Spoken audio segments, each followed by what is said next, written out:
Ustaz. Waalaikumsalam warahmatullahi wabarakatuh. Apa nasihatnya Ustaz untuk ini sahabat kayaknya suami istri Ustaz. Apa nasihatnya untuk istri yang punya penghasilan lebih besar dari suami?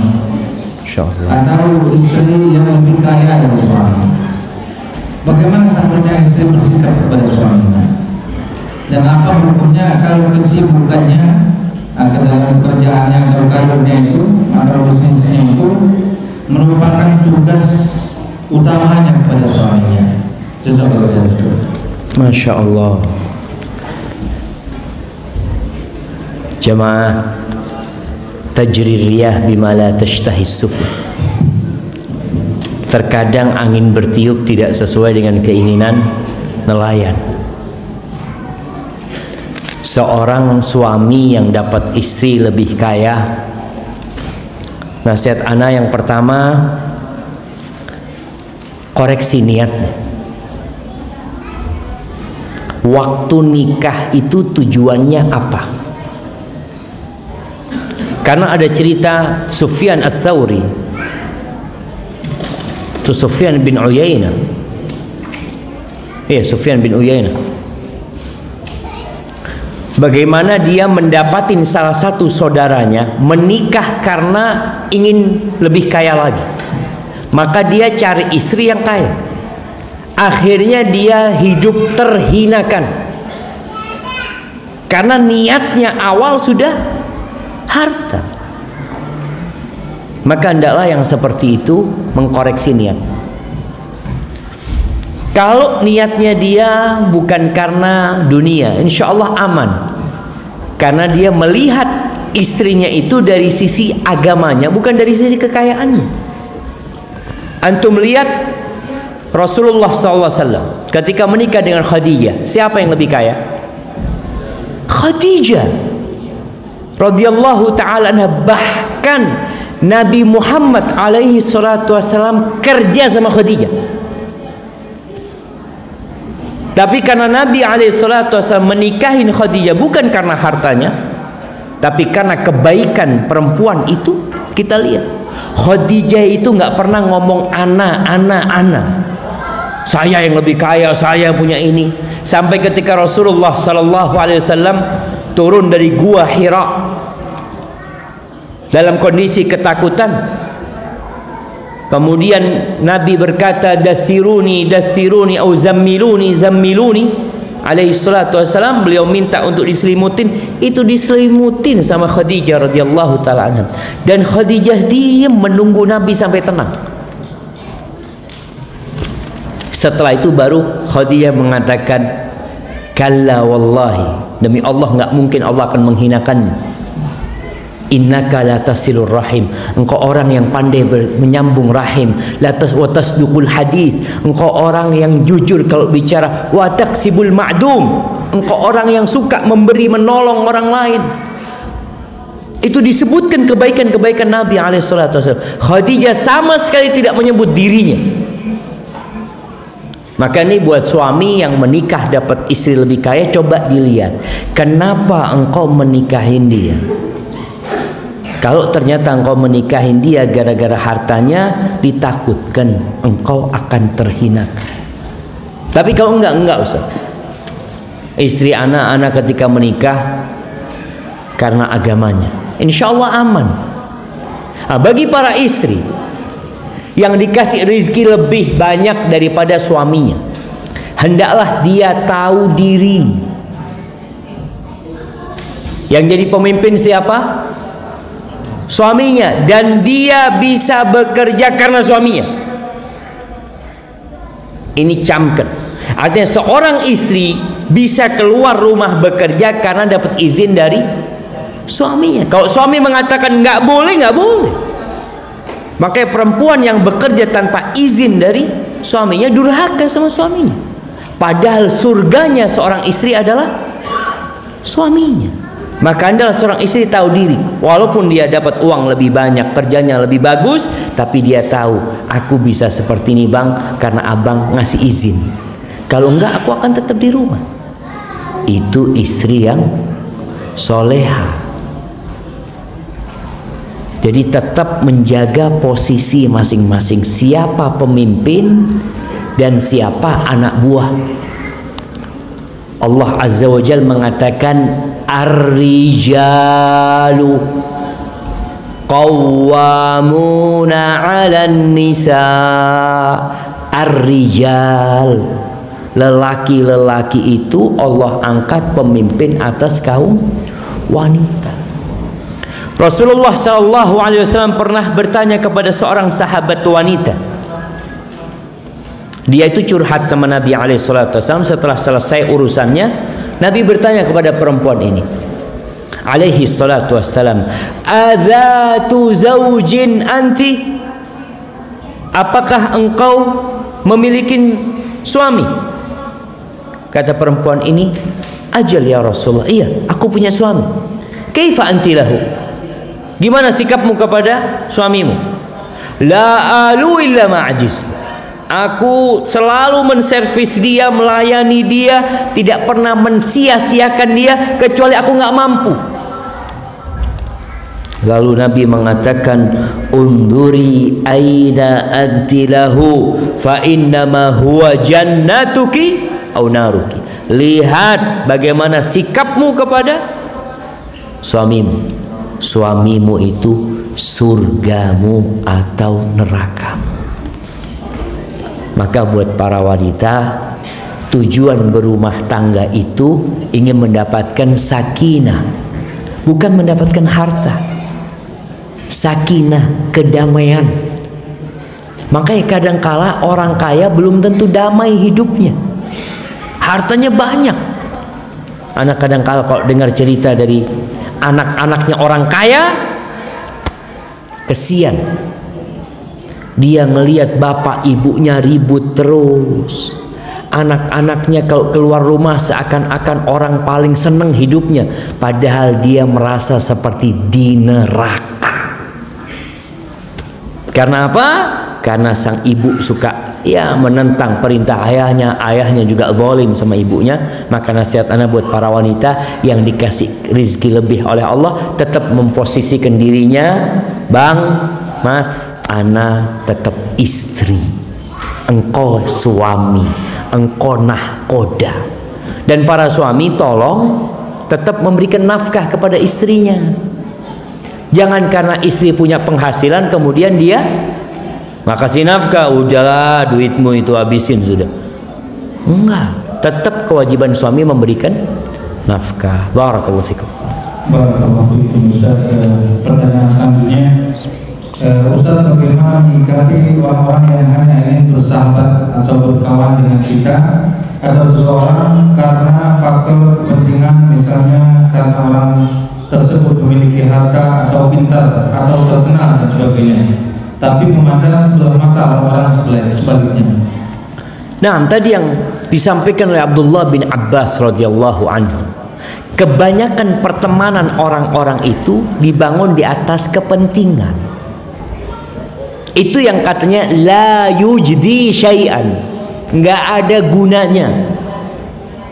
Wallahi jamaah, dunia dan isinya ini nanti pada hari kiamat kalau dibawa kemudian untuk menebus seseorang dari azab neraka, ma tuqbila minhum, enggak akan diterima. Maka ketika kita mendapatkan orang-orang seperti ini, kita berusaha jaga jarak atau kita kasih nasihat kepada orang-orang yang bersahabat karena kepentingan. Enggak ada gunanya harta anak. Harta anak habis, engkau akan meninggalkan anak.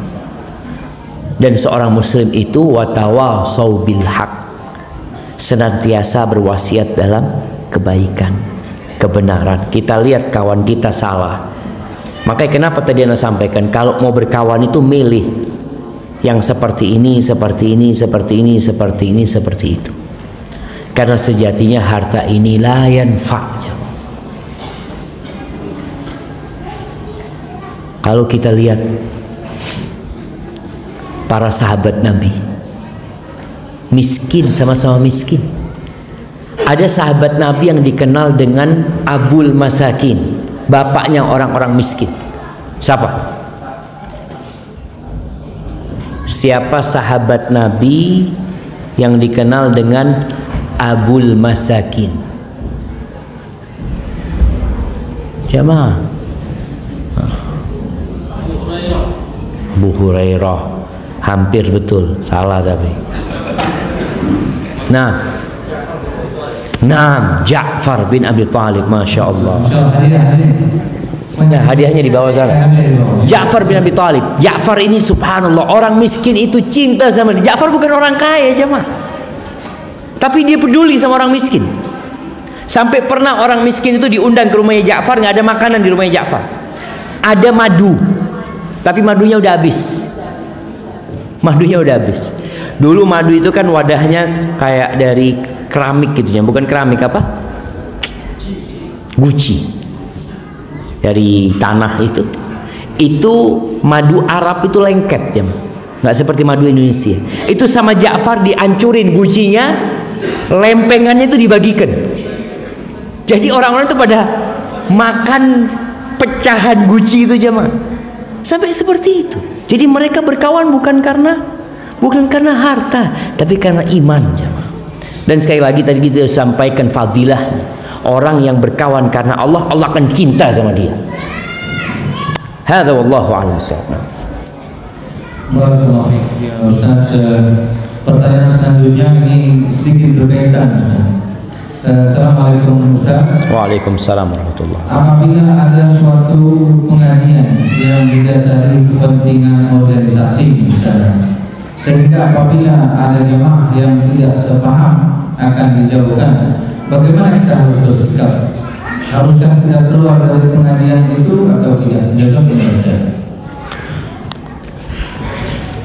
Jadi pengajian ini khusus. Mungkin.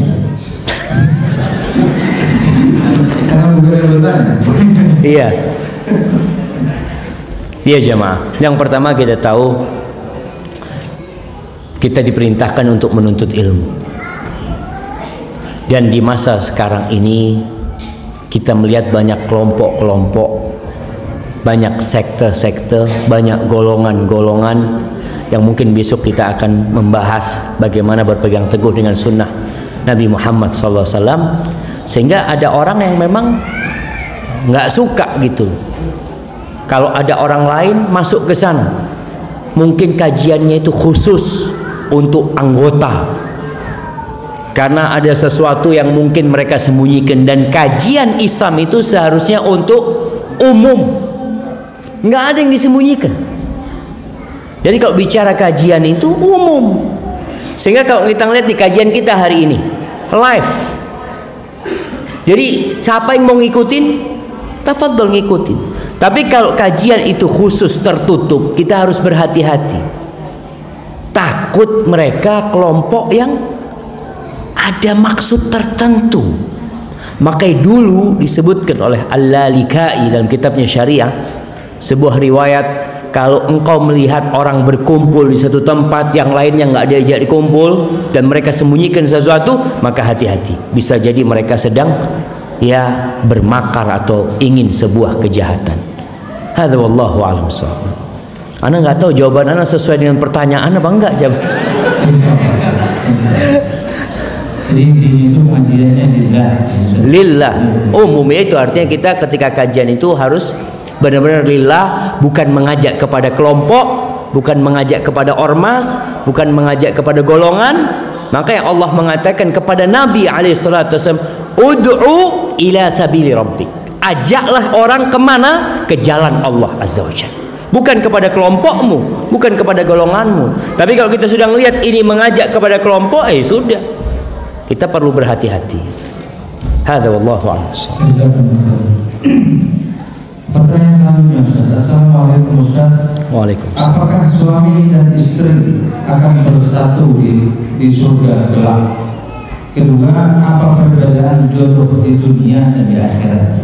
Masya Allah. Nah, kalau bicara apakah suami istri bisa berkumpul kembali di akhirat, bisa, iya, bisa tidak, tergantung sama amalnya. Suami bisa beri syafaat kepada istri, istri bisa kasih syafaat kepada suami. Tapi ada istri yang nggak suka sama suaminya, aduh udah biar di neraka sudah dia, naudzubillah. Umpamanya dia merasa dizalimin sama suaminya. Makanya ketika Allah mengatakan wailul lil mutaffifin, wail, celaka buat orang-orang yang curang. Siapa orang-orang yang curang itu? Di sini dicontohkan dengan orang yang berdagang. Alladzina idza iktalu 'alan nasi yastawfun wa idza kaluhum aw wazanuhum yukhsirun. Ini orang kalau dia beli kepada orang, dia minta timbangannya yang pas, bahkan kalau bisa lebih. Tapi kalau dia sendiri yang nimbang, dia kurangi. Ini contoh orang-orang yang suka meminta haknya tapi tidak melaksanakan kewajibannya. Makanya Syekh bin Utsaimin rahimahullahu taala mengatakan bisa jadi suami nanti sama istri ribut di hari kiamat. Istri menuntut suaminya atau suami menuntut istrinya. Nih, istriku ya Allah. Dia sebagai istri, tadi nyambung ke pertanyaan, istri lebih kaya, dia tidak melaksanakan tugasnya, di rumah dia sok, dia nyuruh-nyuruh aku, bukannya dia taat kepadaku, tapi dia malah durhaka kepadaku. Karena akan ada persidangan khusus untuk yang berkaitan dengan hak sesama manusia, sesama makhluk. Maka bisa jadi nanti suami itu mengadu kepada Allah tentang istrinya. Dan sebaliknya, ada istri yang mungkin suka dicaci maki sama suaminya, bahkan dipukul sama suaminya. Sang istri sabar, dia mempertahankan rumah tangganya bukan karena cinta sama suami, karena kasihan sama anak-anak kadangkala. Makanya ada sebagian istri kalau suaminya mati, bukan innalillah aja, bukan bersedih, dia mengatakan alhamdulillah ya Allah, selesai dah urusan suami. Nah, karena dia beranggapan itu bukan musibah buat dia, bahkan kehidupan suaminya musibah buat dia. Ketika suaminya meninggal dunia, dia bersyukur.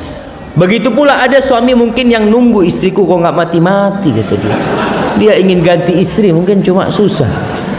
Maka bisa mereka sampai ke surga, dan bisa jadi sang suami tidak suka sama istrinya karena kedoliman dilakukan sama istrinya. Tapi nanti jamaah, ketika mereka sudah dibersihkan dari kesalahan-kesalahan mereka dan mereka masuk ke surga, semuanya yang di surga indah. Nggak ada lagi cerita-cerita masa lalu. Semuanya akan mendapat keindahan setelah dibersihkan nantinya. Adapun pertanyaan kedua berkaitan dengan jodoh di dunia, jodoh di akhirat. Kalau bicara dia istri di dunia, insya Allah bisa jadi istri di akhirat, tapi bisa jadi enggak. Karena tadi mereka tidak membangun rumah tangganya di atas cinta kepada Allah Azza wa Jalla. Adapun jodoh di akhirat bisa jadi bukan istrinya di dunia, karena mungkin istrinya masuk neraka atau suaminya masuk neraka, dia akan mendapatkan ganti dari Allah Azza wa Jalla yang ada di surganya. Tapi semua orang yang beriman, semua orang yang beriman yang tidak melakukan kesyirikan, tetap akhirnya akan masuk surga insyaallah. Hadza wallahu a'lam bissawab.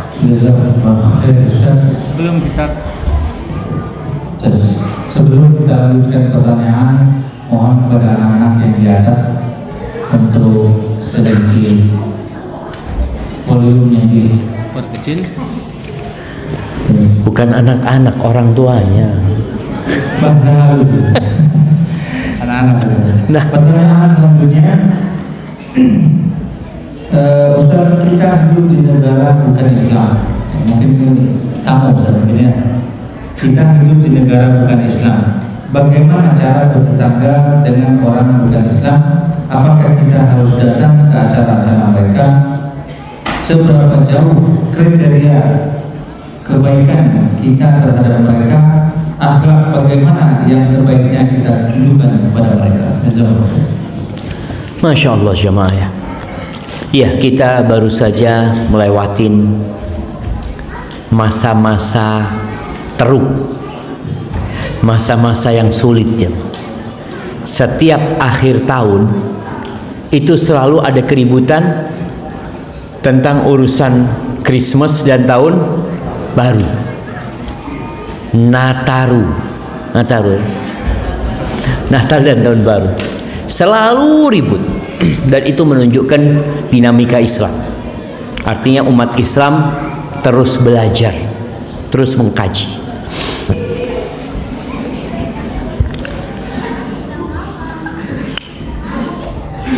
Masya Allah. Nah, kembali kepada pertanyaan tadi. Dari sejak zaman Nabi Muhammad alaihi salatu wassalam sudah terjadi berkumpulnya agama lain dengan agama Islam. Bahkan di kota Madinah, Rasulullah sallallahu alaihi wasallam bertetanggaan dengan orang Yahudi, hidup bertetanggaan dengan orang musyrikin di kota Madinah. Jadi kalau ada yang berpikir bahwasanya orang itu berkumpul banyak agama itu baru terjadi di Indonesia umpamanya, itu anggapan yang tidak benar. Orang itu tidak membaca sejarah. Kalau bicara toleransi, Rasulullah Shallallahu Alaihi Wasallam tuh imamul muttaqin. Beliau imamnya orang-orang yang bertakwa, imamnya orang-orang yang toleransi. Bagaimana Nabi SAW hidup bertetangga dengan orang-orang musyrikin dan orang-orang Yahudi?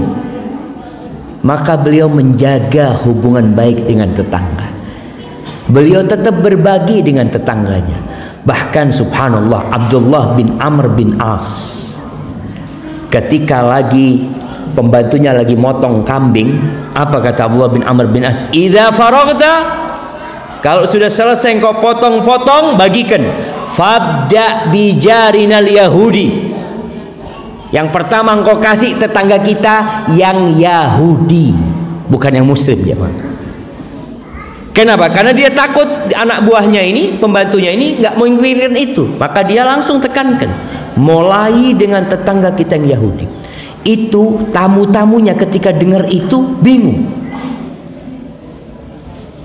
Ya Aba Abdurrahman, kasihkan kepada yang Yahudi. Nah, aku mendengar Rasul SAW bersabda, ma zala Jibril yusini bil jar hatta dhanantu annahu sayuwarrithu. Kata Nabi SAW, Jibril itu nggak henti-hentinya memberikan wasiat kepadaku agar berbuat baik kepada tetangga sampai aku mengira tetangga itu akan dapat warisannya. Maka di sini tetangga itu masuk tetangga yang non-Muslim. Maka kita tunjukkan akhlak yang mulia. Kita masak sesuatu yang enak, bagi ke tetangga kita. Kalau acara, tergantung dengan acara mereka. Kalau itu acara keagamaan, maka kita tidak ikut. Kalau itu acara keagamaan, karena kita mengatakan lakum dinukum waliyati. Tapi kalau dia punya anak, kemudian dia berbahagia, kita datang ke rumahnya, kita kasih hadiah, kita ucapkan selamat atas lahirnya anaknya. Tapi kalau atas lahirnya anak Tuhan, tidak. Karena kita mengatakan lam yalid walam yulad. Tapi kalau lahir anaknya sukses, mungkin pulang kuliah, dia wisuda, kemudian bikin acara dia. Ini acara umum, bukan acara keagamaan, nggak ada masalah. Maka tunjukkan akhlak yang mulia jamaah. Dan sekali lagi, baca sejarah bagaimana kedekatan Islam atau ajaran Islam dalam bergaul dengan orang-orang non-Muslim. Belajar tuh bagaimana ketika Islam di Andalusia, di Spanyol, tahun 92 Hijriah. 92 Hijriah, 81 tahun setelah meninggalnya Rasulullah Sallallahu Alaihi Wasallam, Islam itu sudah sampai ke Spanyol jamaah. Sudah sampai ke sana. Spanyol, Katolik, dokter. Gereja-gereja mereka ada, sekolah-sekolah umat Islam berdiri di sana. Dijaga kebebasan orang-orang Nasoro dalam beribadah. Artinya tidak dipaksa masuk Islam. nggak dipaksa mereka. Tapi ketika Andalusia dikuasain kembali oleh Ratu Isabella dan Raja God pada waktu itu, tidak satu pun orang Islam yang tersisa. Nah, maka anak ingatkan, kalau bicara toleransi, jangan mengajarin ikan berenang. Islam ini mengajarkan toleransi. 850 tahun kira-kira Islam berada di Andalusia, orang-orang Nasara tetap ada. Tetap ada. Tetap mereka hidup damai di sana. Tapi ketika mereka menguasai, tidak satu pun, anak katakan, tidak satu pun masjid yang tersisa. Karena memang tidak satu pun orang Islam yang tersisa. Mereka dipaksa untuk keluar dari Spanyol, dari Andalusia, atau mereka nggak mau keluar, pindah agama. Kalau tidak, dibunuh sama mereka. Makanya ketika anak ke Spanyol, anak ngomong sama guide-nya, tunjukkan mana masjid yang sejak zamannya Ibnu Hazm Al-Andalusi. Ibnu Hazm dari dulu. Ada, kata dia. Yang ada masjid itu masjid baru. Masjid yang didirikan kedutaan Arab Saudi, kedutaan Turki itu. Tapi kalau masjid yang sejak zaman dulu nggak ada. Karena memang hilang umat Islam dari Spanyol. Maka kita tunjukkan toleransi. Islam itu toleransi, tapi dalam urusan agama kita punya batasan. Kita katakan, qul ya ayyuhal kafirun la a'budu ma ta'budun wala antum abiduna ma a'bud wala ana abidum ma abadtum wala antum abiduna ma a'bud lakum dinukum waliyadin. Silahkan engkau mau merayakan Natal, yaitu agamamu, silahkan. Engkau punya acara tersendiri, monggo, tapi aku nggak bisa ikut dalam acara tersebut. Hadza wallahu a'lam bissawab. Ustaz, ini tambah banyak, tapi kita kayaknya tidak membaca semua, tidak menanyakan semua. Insya Allah pertanyaan-pertanyaan yang masih ada, insya Allah akan dikompil oleh panitia. Kita akan ajukan ke Ustaz untuk PR Ustaz. Masya Allah, Masya Allah. Untuk mendapat jawabannya. Pertanyaan selanjutnya Ustaz, mungkin 3 pertanyaan lagi. Siap.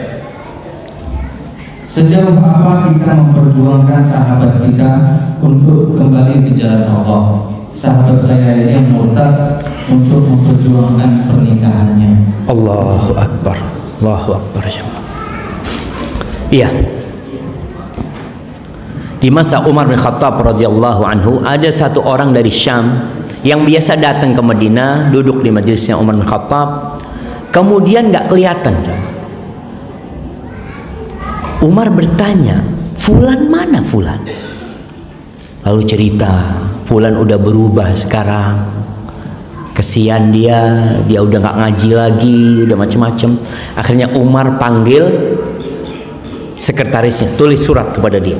Tulis surat dari Umar bin Khattab kepada orang, dikirimkan ke orang itu. Dan Umar mengatakan, doakan orang itu. Dan subhanallah, surat itu sampai kepada dia, dibaca surat itu, dia jadi ingat kembali kepada Allah. Akhirnya dia kembali kepada jalan yang benar. Lalu Umar mengatakan kepada para sahabatnya, hakadza tasna'una bi ikhwanikum. Seperti ini kalian lakukan dengan saudara-saudara kalian kalau mereka tersesat. Maka tugas kita tetap ada cinta kepada dia karena Allah Azza wa Jalla, kesian dia. Maka tulis surat dengan sahabat tersebut dan doakan semoga dia dapat hidayah. Dan ini termasuk kesetiaan kita kepada sahabat kita. Artinya ketika dia jauh pun kita berusaha untuk mendoakan dia. Umar bin Khattab juga pernah kirim surat, ini kerja Masya Allah, kepada sahabatnya di Mekah. Kirim surat dia, kirim firman Allah Subhanahu wa taala, qul ya ibadiyalladzina asrafu ala anfusihim la taqnatu min rahmatillah innallaha yaghfiru dzunuba jami'an. Atau ayat yang lainnya, dia tulis surat itu kepada sahabatnya untuk mengingatkan dia. Dan alhamdulillah sahabatnya ini jadi sadar, kemudian dia hijrah ke kota Madinah. Itu termasuk kesetiaan kita kepada sahabat kita. Kemudian ini karena ini berkaitan dengan murtad dikarenakan pernikahan, maka nasihat ana buat setiap muslimah, buat setiap muslimah khususnya, dan untuk yang muslim juga, ketika ada non muslim yang mau menikahimu, lalu engkau mengatakan kepada dia, engkau boleh menikahiku tapi syaratnya masuk Islam, lalu dia mengatakan iya, maka tolong diajarin tentang Islam. Jangan sampai masuk Islamnya itu ketika mau akad saja, karena sudah banyak terjadi. Selesai akad dia mengatakan syahadat, setelah itu dia nggak sholat, bahkan balik menuju ke gereja, dia pura-pura. Maka tolong dipastikan dia ini masuk Islam karena yakin dengan agama Allah ini, bukan karena pernikahan. Dan subhanallah, kesian. Jadi kalau bicara mempertahankan pernikahannya, ini orang-orang yang nggak percaya sama Allah Azza wa Jalla. Kadang-kala wanita itu mengatakan, Ustaz, ana udah punya anak, kalau ana bercerai siapa yang kasih makan dia? Bagaimana ana nggak bekerja? Subhanallah, innallaha huwar razzaq dzul quwwatil matin. Allah tuh yang kasih rezeki. Ketika engkau di perut ibumu, engkau nggak bisa kerja, datang rezekimu. Dan Allah mengatakan, waman yattaqillah yaj'al lahu makhrajan. Barang siapa bertakwa kepada Allah, pasti Allah kasih solusi. Wa yarzuqhu min haitsu la yahtasib. Allah akan kasih rezeki dari arah yang tidak disangka-sangka. Maka jemaah, bicara pertemanan ini juga, ketika engkau memiliki istri yang tidak mau taat sama Allah Azza wa Jalla dan sudah dikasih tahu, atau sebaliknya istri memiliki suami yang tidak bisa jadikan sahabat menuju ke surga, pilihannya berpisah. Pilihannya berpisah kalau sudah visi dan misinya berbeda. Rasulullah SAW pernah melakukan itu kepada istri-istrinya. 9 istri Nabi SAW pernah diboikot. Nabi nggak ke rumahnya, nggak ngobrol sama mereka sama sekali, putus hubungan sebulan. Beliau tidur di dalam kebun, ada rumah dalam kebun, beliau tidur di sana. Setelah sebulan Allah turunkan firman 9. Allah mengatakan, ya ayyuhan nabi qul li azwajika in kuntunna turidna al-hayata ad-dunya wa zinataha fata'alaina umatti'kunna wa usarrihkunna sarahan jamila. Katakan, wahai Nabi, wahai istri-istriku, kalau ambisi dan misi kalian kehidupan dunia, kemewahan dunia, kenikmatan dunia, maka kesini kalian, aku kasih pesangon, aku kasih harta buat kalian, kemudian aku ceraikan kalian dengan perceraian yang indah. Sampai di sini hubungan kita, nggak bisa dilanjutkan. Itu Nabi mengatakan kepada istri-istri. Wa in kuntunna turidna Allah wa rasulahu wad daral akhirah fa innallaha adda lil muhsinati minkun ajran azim. Tapi kalau tujuan dan ambisi kalian Allah, Rasulnya, kehidupan akhirat, maka kita lanjutkan kehidupan ini bersama. Allah akan sediakan pahala yang besar buat orang-orang yang baik di antara kalian. Jadi tolong yang punya kawan seperti itu, diselamatkan kawannya, dimotivasi, ditumbuhkan lagi keimanannya. Hadza wallahu a'lam bishawab. Sudah memakai Ustaznya. Pertanyaan selanjutnya tentang keluarga. Mohon nasihatnya Ustaz. Ipar dari pihak istri saya cukup banyak, 5 orang. Ada yang sudah menikah dan ada yang sudah bercerai. Dan kondisi ekonominya mohon maaf menengah ke bawah. Mengetahui saya bekerja di Kuwait, mereka itu atau ipar itu selalu meminta bantuan berhutang pada saya. Tapi terkadang saya merasa terganggu dengan situasi tersebut. Bila saya tidak membantu ipar, istri atau mertua menjauh, kira-kira bagaimana menyikapinya? Masya Allah jemaah.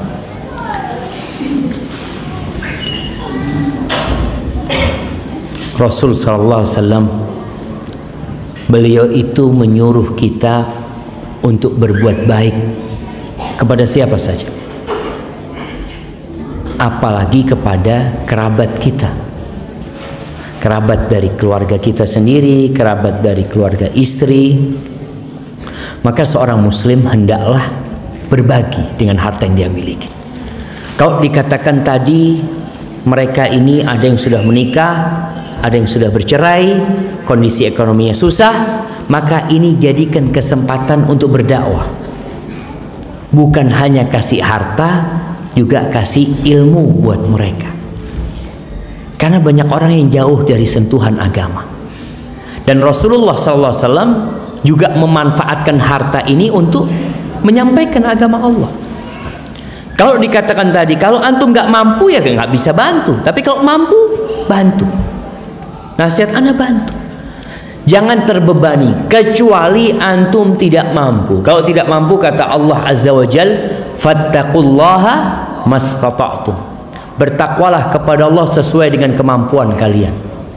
Lalu kalau kita lihat seorang yang ngutangin orang lain, sejatinya utang itu ada pahala sodakoh. Jadi ketika mereka perlu uang, kita bantu dengan catatan, ya dianjurkan ada utang piutang itu ada catatannya jamaah. Allah mengatakan ya ayyuhalladzina amanu idza tadayantum bidainin faktubuhu ila ajali. Catat utangnya itu, sehingga ketika jatuh tempo supaya dia nggak ngutang-ngutang terus juga. Tapi kalau hanya via omongan belaka, kadangkala seenaknya. Tapi kalau ada catatan, kita pakai materai macam-macam. Mungkin pihak keluarga istri mengatakan kok sulit banget. Bukan sulit banget, sunnahnya seperti itu. Allah suruh catat supaya nggak lupa. Dan bukan kita bakhil, enggak, tapi kita ingin supaya mereka bisa membayar hutang. Orang itu kalau nggak dicatat kadangkala meremehkan, kemudian nggak mau bayar. Dan tugas suami sekali lagi, kalau dia mampu membantu, dia bantu. Tapi kalau nggak mampu, minta maaf sama istri. Kalau memang uangnya diperlukan untuk yang lainnya. Hadza wallahu a'lam bissawab. Nah. Hadir. Assalamualaikum Ustaz. Waalaikumsalam warahmatullahi wabarakatuh. Dikatakan carilah sahabat yang bisa mengantarkan kita ke jalan Allah SWT. Tapi bagaimana kita bisa memperoleh sahabat sejati kalau yang di sekeliling kita, bahkan yang seiman, malah membeda-bedakan atau kurang peduli hanya karena perbedaan lingkungan kerja? Apa yang harus kita lakukan? Dan salahkah kalau kita berteman dengan orang yang beda keyakinan? Jazakumullah. Masya Allah jemaah. Iya, perawat temannya perawat semua, gitu modelnya. Terus yang kerja di hotel antum sahabatnya siapa?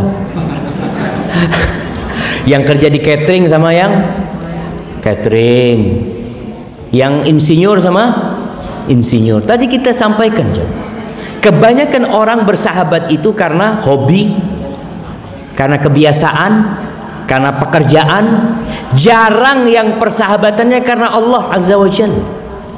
Dan berat. Abdullah bin Abbas mengatakan, di masa tabi'in itu sudah berubah, di mana orang-orang hanya akan berkawan kalau yang kaya mungkin sama yang kaya juga. Padahal Rasul SAW menyuruh kita cinta kepada orang-orang miskin dan dekat sama mereka. Kenapa? Kita tuh jadi kaya bukan karena orang kaya. Kita tuh jadi sukses bukan karena orang sukses, tapi karena orang-orang miskin. Apa kata Nabi SAW? Innama tunsaruna wa turzaquna bidu'afaikum. Kalian tuh ditolong sama Allah, kalian dikasih rizki sama Allah karena orang-orang yang lemah di antara kalian. Jadi orang miskin itu ternyata membuka pintu rizki buat kita, coba. Maka kalau antum mau bersahabat, antum mungkin jangan ngomong fulan dulu. Antum ngomong diri antum. Apakah antum sudah bersahabat dengan orang miskin? Antum kan sekarang melihat tuh orang yang lebih kaya, orang yang kerjaan lebih sukses nggak mau berkawan sama ana. Karena ana hanya supir di sini. Ada mungkin yang seperti itu. Karena hanya sebagai cleaning service umpamanya. Ada mungkin seperti itu. Antum lihat diri antum. Antum mau nggak berkawan dengan orang yang di bawah antum? Ketika antum membiasakan diri untuk berkawan dengan orang yang di bawah antum, insya Allah al jaza'u min jinsil amal. Balasan itu sesuai dengan pekerjaan. Artinya antum jangan berharap berkawan sama orang kaya. Antum berkawan dengan siapa saja yang beriman, khususnya dengan yang di bawah antum, karena ada pesan khusus dari Nabi alaihi salatu wassalam. Adapun bersahabat dengan orang yang beda keyakinan, kalau sekedar kawan biasa, nah kenalan nggak ada masalah. Tapi kalau sahabat lah, gimana antum bersahabat dengan dia? Bagaimana dia akan memberikan syafaat kepada antum? Padahal kita tahu orang-orang kafir akan berada di dalam neraka. Na'udzubillah min dzalik. Hadza wallahu a'lam bissawab. Ini pertanyaan tujuan, Ustaz. Masya Allah. Dua lagi nggak apa-apa, kan masih banyak waktunya cuma. Sebanyak itu. Masya Allah. Atau antum yang ngantuk kan?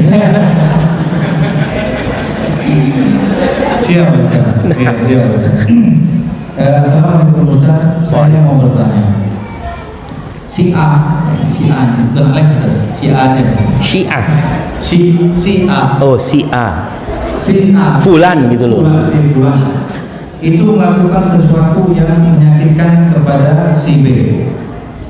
Fulan 2. Padahal si A itu sudah minta maaf kepadanya via telepon keesokan harinya. Si B itu tidak mau mengajak bicara terhadap si A sampai hari ini.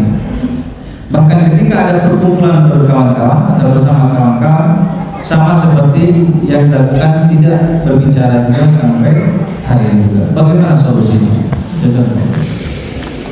Allahu Akbar jemaah.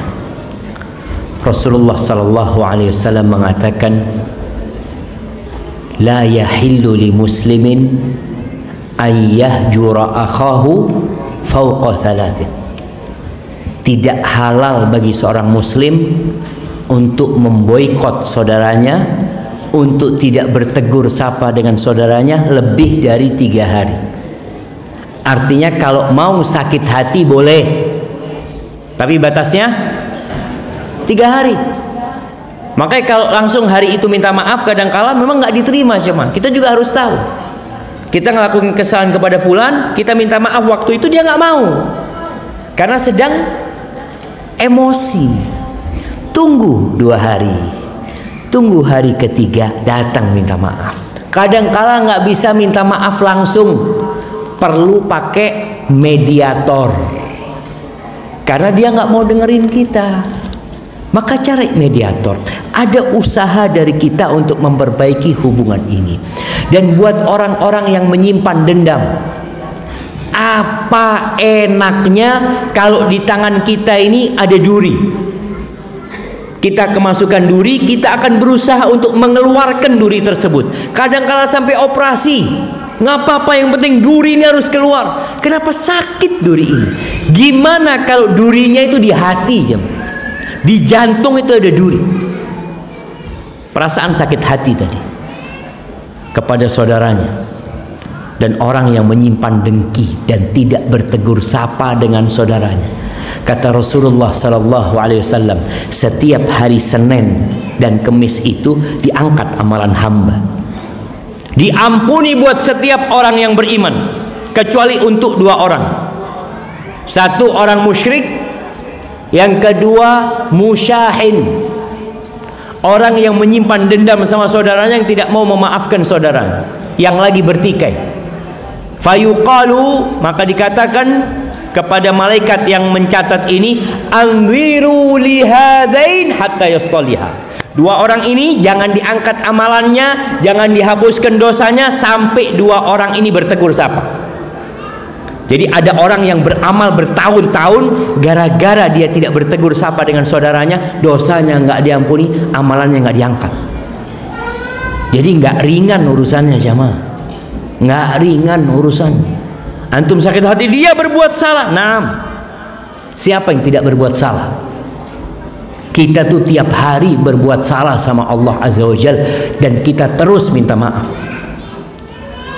Pernah datang seorang sahabat kepada Nabi alaihissalatu wassalam. Dia mengatakan, ya Rasulullah, kam na'fu anil khadim. Berapa kali kita memaafkan pembantu? Berapa kali? Pembantu dulu itu identik dengan budak, tapi bisa jadi pembantu biasa. Setelah sahabat ini 3 kali bertanya, Nabi alaihissalatu wassalam mengatakan, u'fu anil khadim fi kulli yaumin 70 marrah. Maafkan pembantumu tiap hari 70 kali. Bayangkan. Maka jangan sampai kita jadi orang yang hatinya sempit, nggak enak, sakit hati. Rasulullah Sallallahu Alaihi Wasallam ketika beliau masuk ke kota Mekah, beliau 13 tahun ditindas di Mekah. Kemudian setelah hijrah beliau diperangin dengan perang Badar, perang Uhud, perang Khandaq. Sampai tahun ke-6 beliau mau umroh, nggak boleh umroh sama orang-orang Mekah. Beliau pulang ke kota Madinah. Ketika tahun ke-8 Hijriah beliau masuk menduduki kota Mekah, beliau mengatakan kepada penduduk Mekah, la tathriba alaikumul yaum, yaghfirullahu ma madha. Nggak ada celaan buat kalian hari ini, semoga Allah mengampuni masa lalu. Selesai. Idhabu fa antum tulaqa. Silahkan kalian semua pergi, aku maafkan kalian semuanya. Seperti itu ya. Maka jangan sampai nyimpan dendam di hati, nggak enak. Tugas si B, yang tadi yang salah siapa? Si A. Si A yang menyakitin si B. Tugas si yang menyakitin ini tetap berusaha minta maaf. Dia ketemu assalamualaikum, mungkin nggak dijawab, mungkin dia kasih tangan, nggak dikasih. Tapi kalau boikot karena agama boleh, jemaah. Boikot karena agama, kita tahu fulan ini ustaz narkoba, ustaz, ana nggak mau berteman dengan fulan sampai dia tinggalkan narkoba itu, umpamanya seperti itu. Ini urusannya urusan agama, bukan urusan sakit hati. Tapi kalau urusan sakit hati pribadi hanya diperbolehkan berapa hari? 3 hari. Setelah itu nggak boleh lagi. Hadza wallahu a'lam bissawab. Nah, karena tadi dikasih bonus, berarti kita lanjut sedikit. Fadhal. Bismillah. Ya, lanjut ya. Oke. Lanjut nih. Oke. Beberapa pertanyaan. Ustaz. Assalamualaikum Ustaz. Waalaikumsalam warahmatullahi wabarakatuh. Bagaimana menyikapi teman atau sahabat ini kalau kita bertemu biasa-biasa saja, bersalaman, berbicara seperti biasa. Tapi kalau di media sosial dia ini sering nyinyir, apalagi dalam keadaan tentang keagamaan. Apa nasihat Ustaz dan bagaimana kita harus berbeda? Masya Allah jemaah. Iya jemaah, ana pernah bertemu sama Gubernur Anies Baswedan. Waktu itu dia cerita, kalau ngelihat medsos Ustaz, itu kayaknya perang gitu, ribut di medsos ini. Tapi kalau turun ke lapangan katanya nggak ada apa-apa katanya. Kayak tadi ceritanya, dia di medsos nyinyir, ketemu ketawa-ketawa, ahlan wa sahlan ya seperti. Jadi medsos ini berbahaya. Semua yang kita tulis, semua yang kita catat, semua yang kita ucapkan, kata Allah, ma yalfidu min qaulin illa ladaihi raqibun atid. Sehingga seorang hamba ketika hendak menulis, dia bertanya, apakah tulisanku bermanfaat atau tidak? Oh bermanfaat. Tanya lagi, apakah momentumnya tepat atau tidak? Oh enggak, jangan. Maka perlu seorang ketika menulis itu untuk memikirkan dampak dari tulisan dia. Yang kedua, bagaimana sikap kita dengan teman yang suka nyinyir ini? Nggak usah dikomentari, seakan-akan antum nggak tahu. Ini nasihat anak kepada istri, kepada adik-adik, anak sampaikan, jangan suka buka statusnya orang. Kita itu kadang WhatsApp itu kerjanya buka. Subhanallah jemaah, anak bertahun-tahun punya WhatsApp tuh nggak tahu cara buka status. Sampai suatu hari dikasih tahu, ini loh saat kalau mau buka status, oh kayak gini gitu. Dan alhamdulillah anak nggak buka-buka, karena ternyata kalau buka itu orang itu tahu kita buka. Iya betul seperti itu. Ketahuan, oh fulan buka. Memang fulan mau nyindir antum, antum buka. Akhirnya antum bikin status lagi, bantahan status dengan status.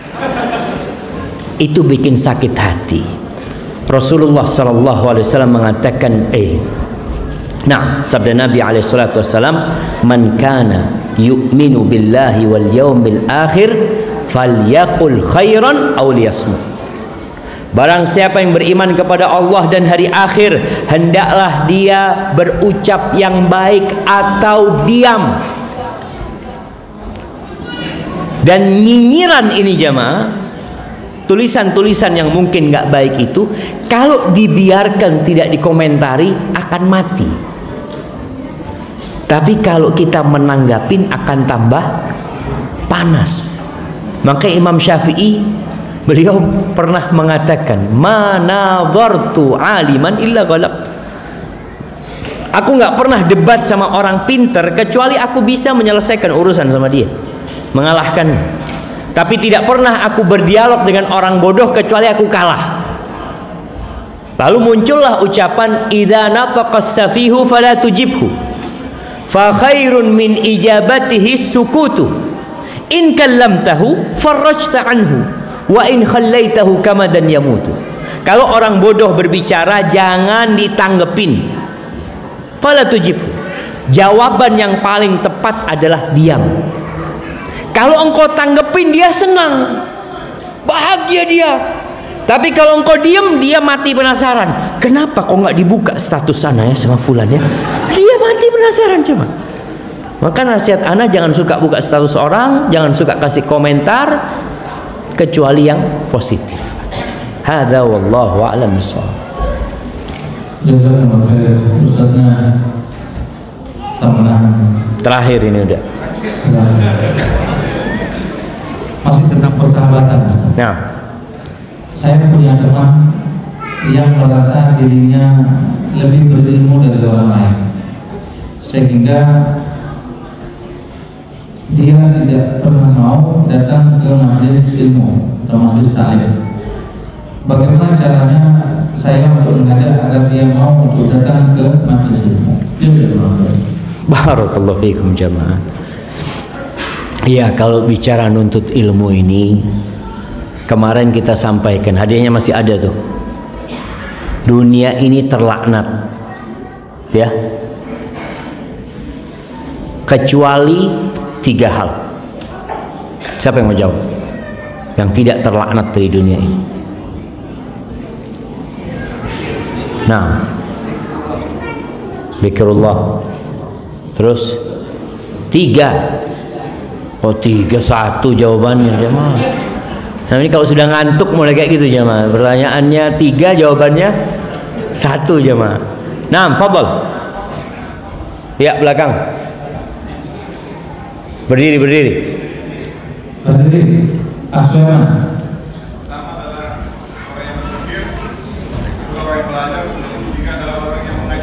Yang, nah, masya Allah, barakallahu fikum, kasih hadiahnya, masya Allah. Nah, zikrullah wa mawala wa alimun au muta'alim.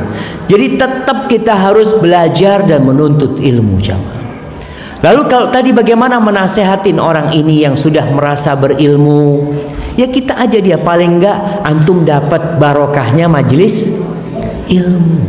Duduk aja di majelis ilmu itu, subhanallah jamaah.